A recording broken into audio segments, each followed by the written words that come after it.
নমস্কাৰ crack Assam exam YouTube চেনেলটোলৈ আপোনাক পুনৰবাৰ স্বাগতম জনাইছো। আজিৰ ভিডিঅ'টোৰ প্ৰথম প্ৰশ্নটো দিয়া আছে, who is the current finance minister of India? ভাৰতৰ বৰ্তমান কেন্দ্ৰীয় বিত্তমন্ত্ৰী কোন? ইয়াত দিয়া থকা অপশ্যন 4টাৰ ভিতৰত শুদ্ধ উত্তৰটো হ'ব বি। ভাৰতৰ বৰ্তমান কেন্দ্ৰীয় বিত্তমন্ত্ৰীগৰাকী হ'ল নিৰ্মলা সীতাৰমণ। নেক্সট কুৱেশ্যনটো দিয়া আছে, what was the former name of the Guwahati high court? Guwahati উচ্চ ন্যায়ালয়ৰ আৰম্ভণিতে কি নাম আছিল?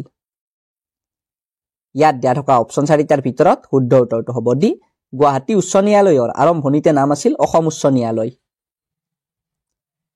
নেক্সট কুৱেশ্যনটো দিয়া আছে, when was the first time Vande Mataram sang? Vande Mataram গীতটি প্ৰথমবাৰ কেতিয়া গোৱা হৈছিল? ইয়াত দিয়া থকা অপশ্যন 4টাৰ ভিতৰত শুদ্ধ উত্তৰটো হ'ব বি। বন্দে মাতৰম গীতটি প্ৰথমবাৰ 1896 চনত গোৱা হৈছিল। নেক্সট কুৱেশ্যনটো দিয়া আছে, what is the name of the first prime minister of India to die in office? কাৰ্যকালতে মৃত্যুবৰণ কৰা ভাৰতৰ প্ৰথম প্ৰধানমন্ত্ৰীজনৰ নাম কি?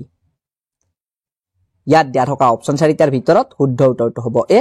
কাৰ্যকালতে মৃত্যুবৰণ কৰা ভাৰতৰ প্ৰথম প্ৰধানমন্ত্ৰীজনৰ নাম হ'ল জৱাহৰলাল নেহৰু।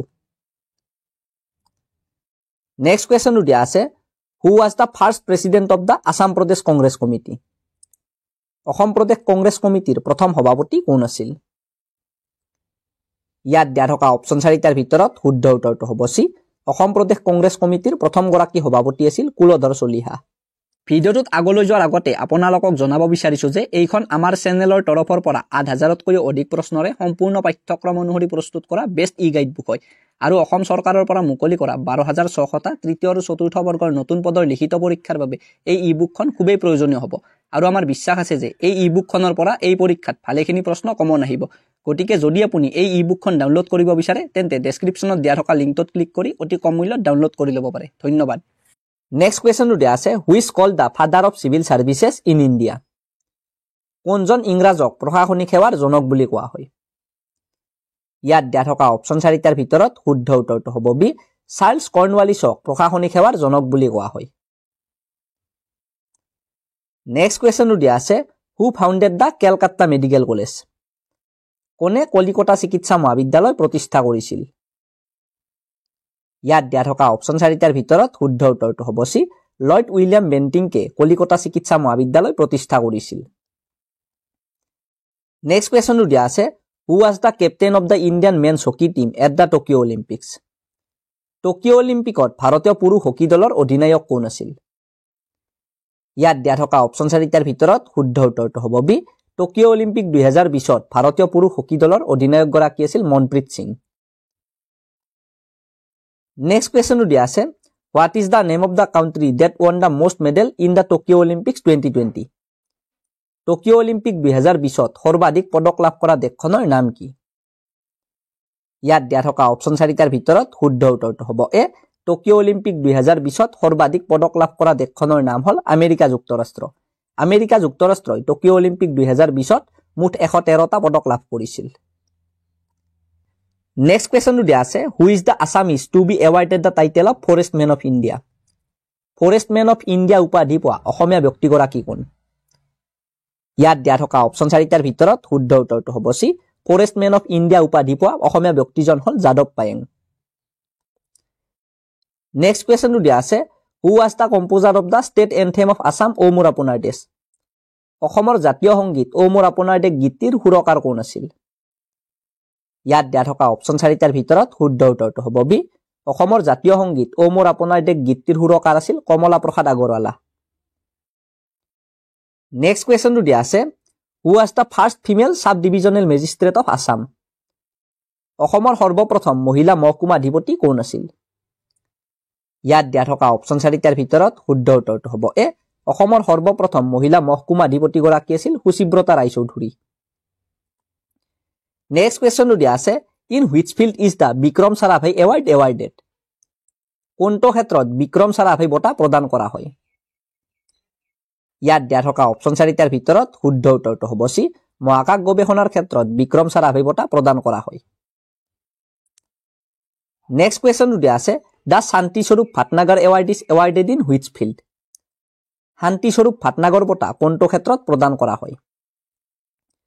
ইয়াত দিয়া থকা অপচন 4টাৰ ভিতৰত শুদ্ধ উত্তৰটো হ'ব বি শান্তিস্বৰূপ ভাটনাগৰ বঁটা বিজ্ঞানৰ ক্ষেত্ৰত প্ৰদান কৰা হয়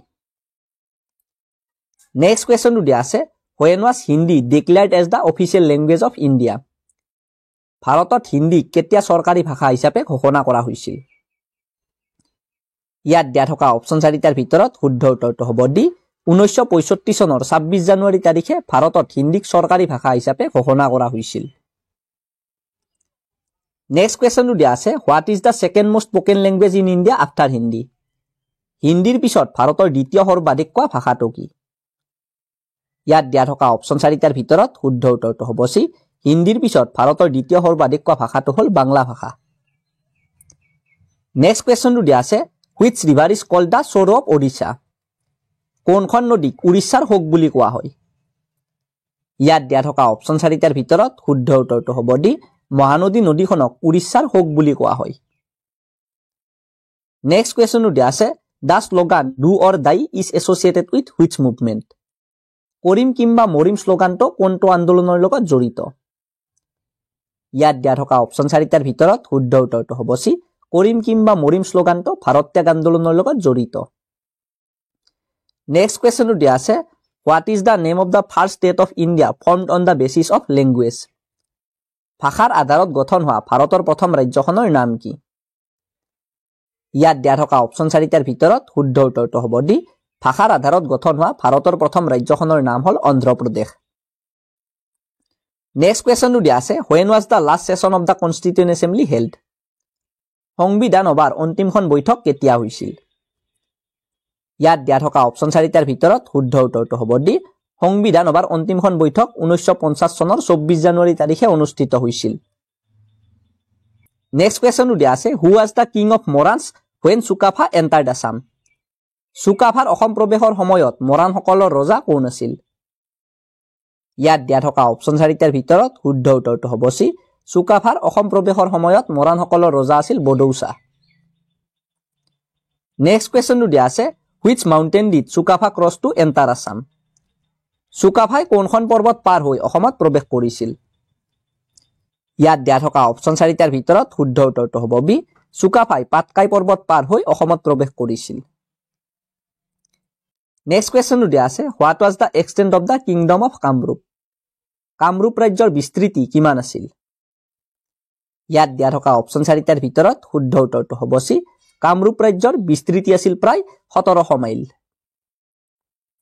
নেক্সট কোৱেশ্চনটো দিয়া আছে in which year was the Bharat Mahotsav started কোন চনত ভাৰত মহোৎসৱ আৰম্ভ হৈছিল ইয়াত দিয়া থকা অপচন 4টাৰ ভিতৰত শুদ্ধ উত্তৰটো হ'ব সি 1982 চনত ভাৰত মহোৎসৱ আৰম্ভ হৈছিল নেক্সট কোৱেশ্চনটো দিয়া আছে where was the Bharat Mahotsav held for the first time প্ৰথমবাৰৰ বাবে ক'ত ভাৰত মহোৎসৱ আয়োজন কৰা হৈছিল ইয়াত দিয়া থকা অপচন 4টাৰ ভিতৰত শুদ্ধ উত্তৰটো হ'ব এ প্ৰথমবাৰৰ বাবে ব্ৰিটেইনত ভাৰত মহোৎসৱ আয়োজন কৰা হৈছিল আজিৰ ভিডিঅ'টোত এইখিনি প্ৰশ্ন আছিল আকৌ লগ পাম আপোনালোকক অন্য এটা ভিডিঅ'ৰ সৈতে তেতিয়ালৈকে গুড বাই